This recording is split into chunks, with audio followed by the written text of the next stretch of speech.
So, hi, Wendy. Thank you for joining me. This is another one of our Elite Leaders Insights and Partners, which I know you're a predominant partner within Elite. It'd be great to get to know a little bit of your history and background for those that don't know you, and tell us all about what Firefish is all about and why you think there's a gap for a particular audience that you want to target. That'd be great. Over to you. Yeah, of course, and thanks for having me on the podcast or crowdcast or however you want to describe it, Adam. Appreciate it. I'm Wendy McDougall, as Adam said. I'm the Chief Fish of Firefish Software.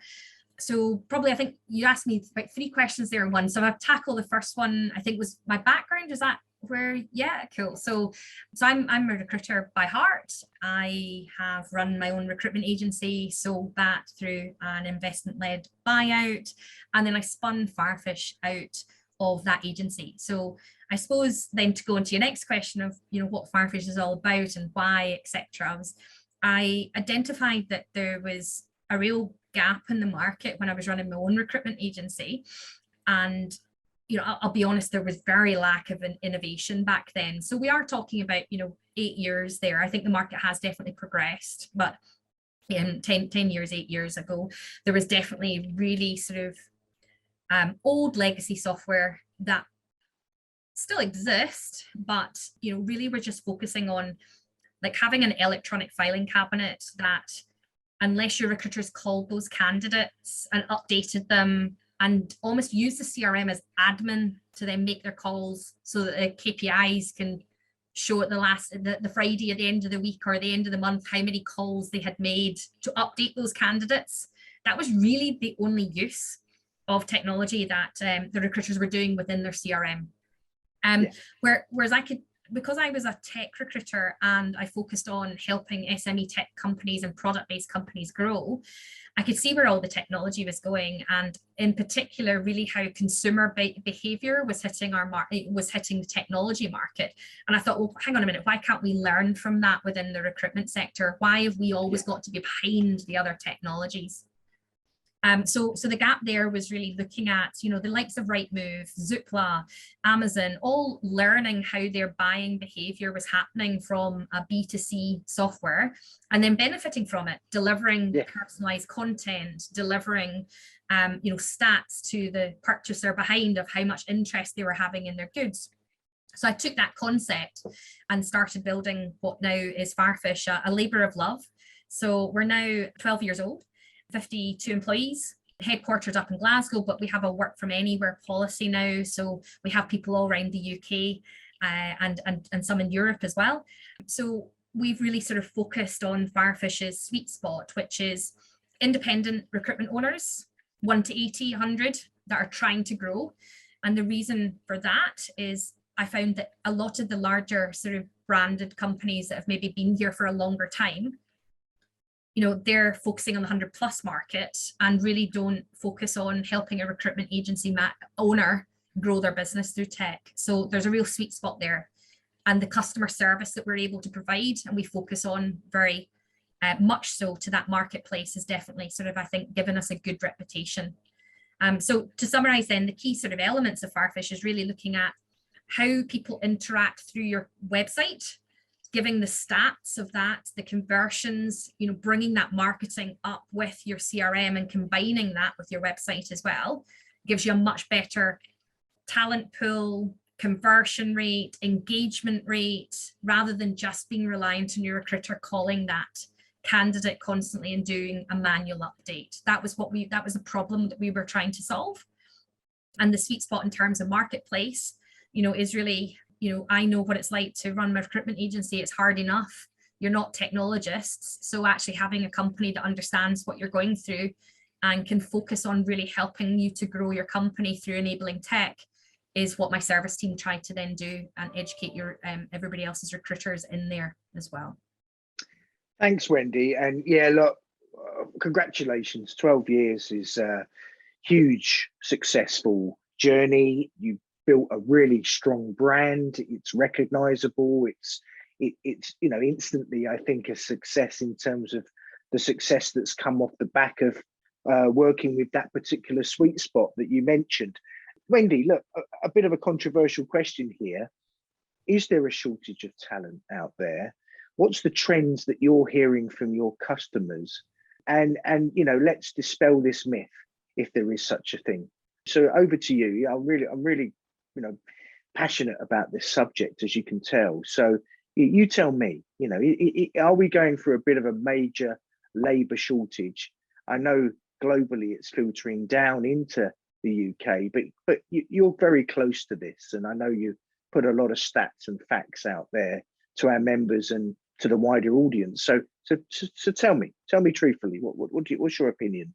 Yeah, I mean, listen, we've gone through the last few sort of years of change, whether or not that being Brexit, COVID, or realignment of how somebody feels and aligns their job and their personal life. That has all changed. So, it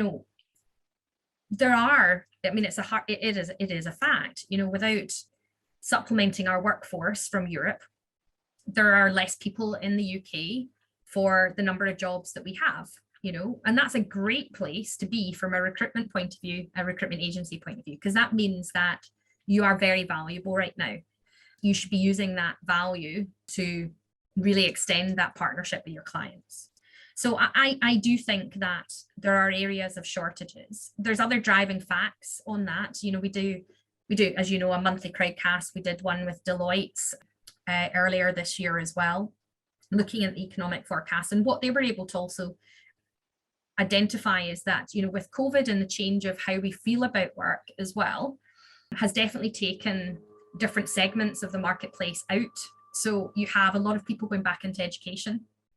You also have a lot of people that have either, now started working from home and either taken sort of early redundancy, or they have changed their sort of part-time. They've gone much more part-time rather than full-time to just sort of work around actually their lifestyle. And there has been a lot of burnout as well. So there's also been a lot of people taking large periods of time just to reflect on what they want to do. Now, all of these things are good, again, and I want to reiterate that, for the recruitment agency market, because that means that there's challenges there, and with any challenge, there's a great opportunity. We need to look and work harder for, and let's face it, right? A recruitment agency gets paid a lot. I always said that to my recruiters. You get paid a lot to do a job, and you should do a better job than somebody as an in-house recruiter could do for their own agency. And that's the value you do. So you have to look at it in terms of, where are these nuggets of skill sets? How do we attract different people from different areas? If people are looking for, more part-time hours or different types of hours, how are we adopting our recruitment strategy to target those if a company can't get those skill sets or those types of people right now off the open market?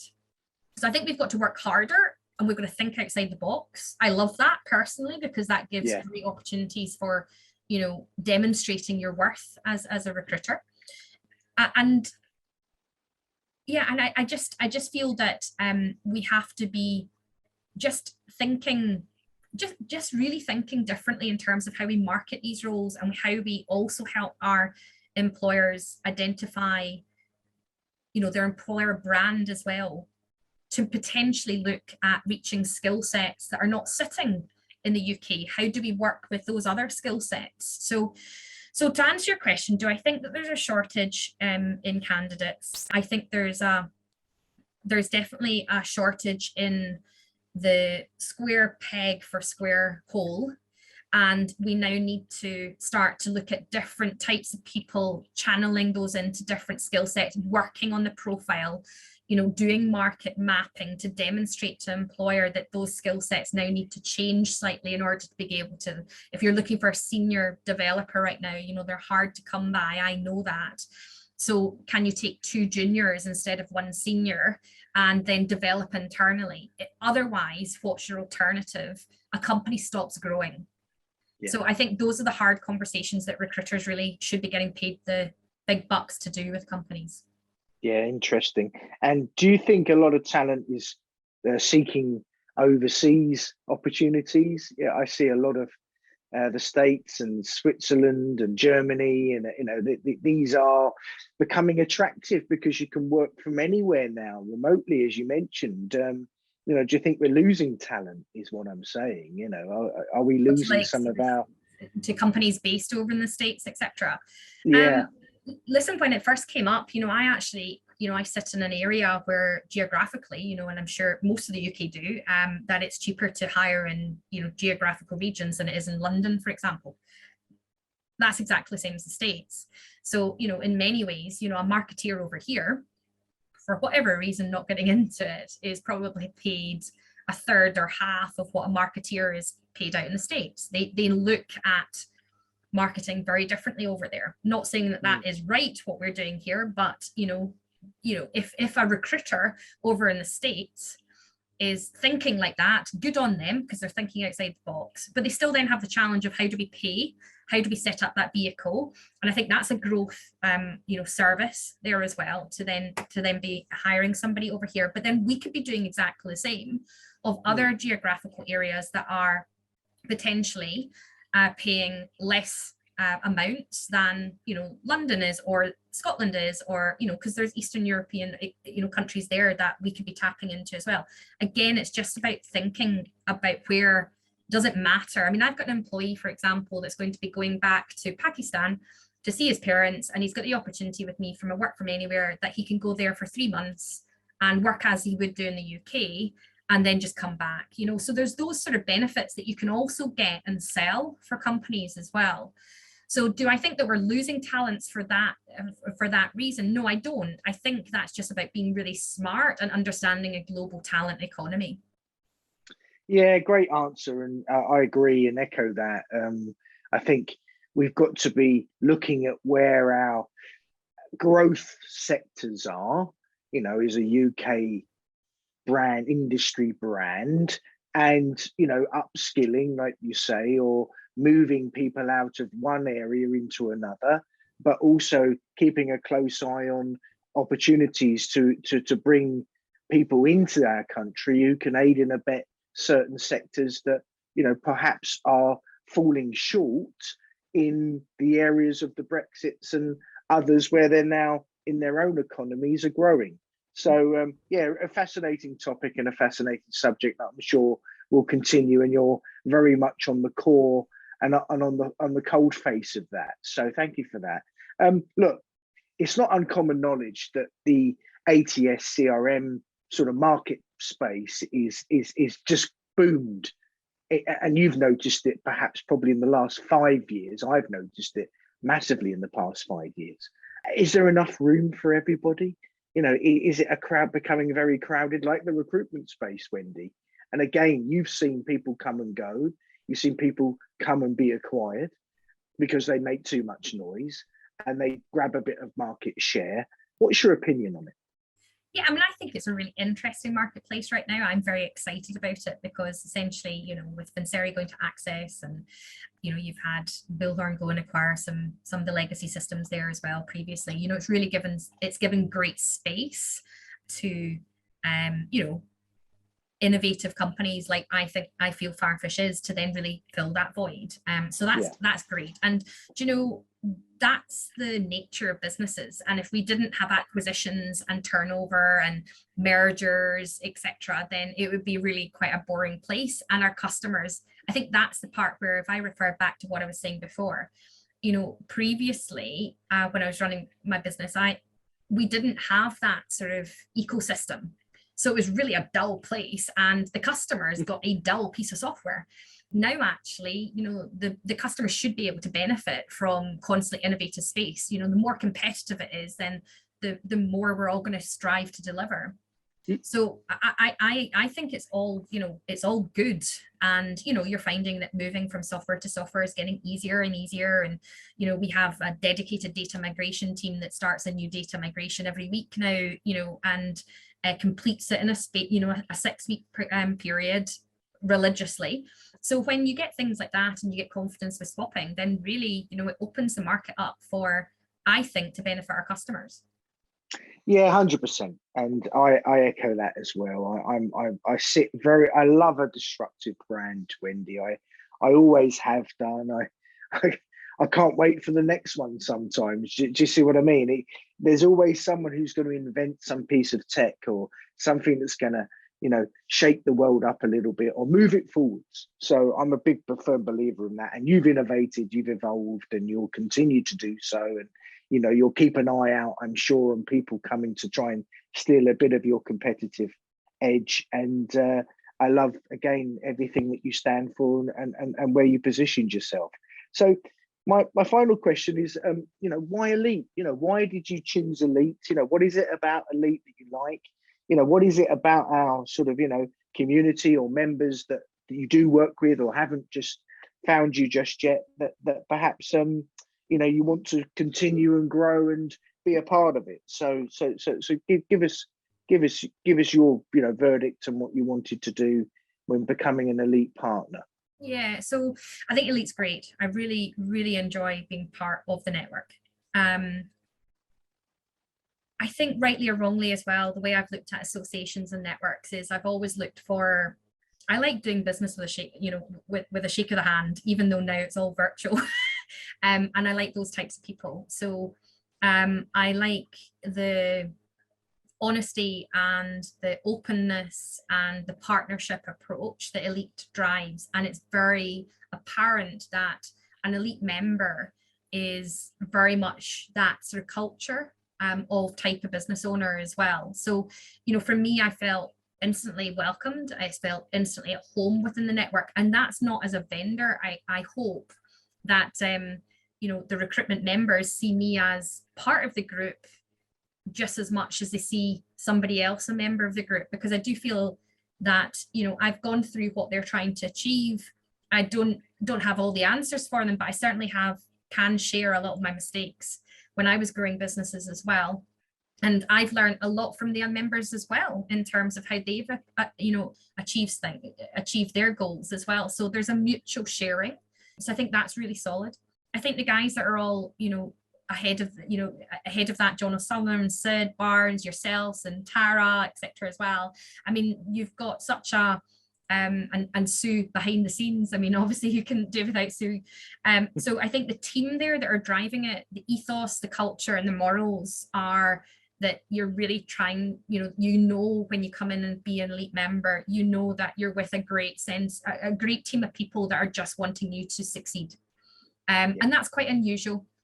There's no politics either way or negatively on that. It's about sharing, it's about helping, it's about asking questions. And I think it's also about having the right partners in this one as well. So, I don't go and sign myself up to every single group that I'm asked to, or I want, we feel that we should be, in.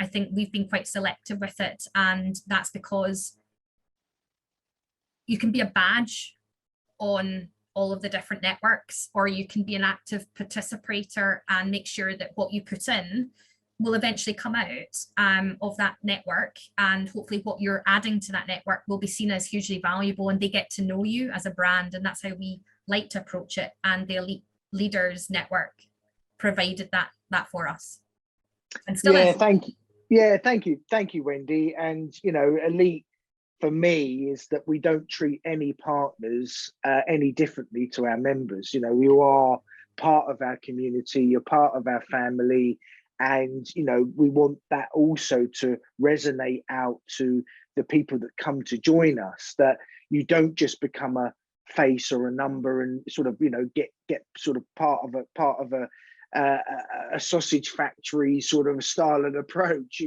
That's not what Elite is all about. It is, you've got industry proven experts that care, and we all do care about each other's businesses, and we applaud success, and we will step in and help a business when it needs it, if it's struggling in a certain area. That's what I love about Elite. Even myself, I've taken away so many takeaways of being a fairly startup myself. I'm only 2 years old in my own business, but Elite has given me so much value that I've been able to sort of, move and shift my business into certain sectors and areas that I know that is going to be on the up and grow, and help the ones perhaps that need us, that extra little bit of support. So Wendy, look, it's been an absolute pleasure. I love what you stand for and what you're doing. Long may that continue. We've got some great events coming up, which I know you'll be a very much pivotal role and be a part of, and everybody will look forward to seeing you. And I would highly recommend everybody in my wider audience, especially in that sort of startup SME space, which fits your sweet spot of a CRM system and web development, brand, and all of those other talent pooling expertise that you offer, to come and find you. Okay, so look, have a fantastic rest of the day and the rest of the week, and I hope to see you soon. That's brilliant. Thanks so much, Adam.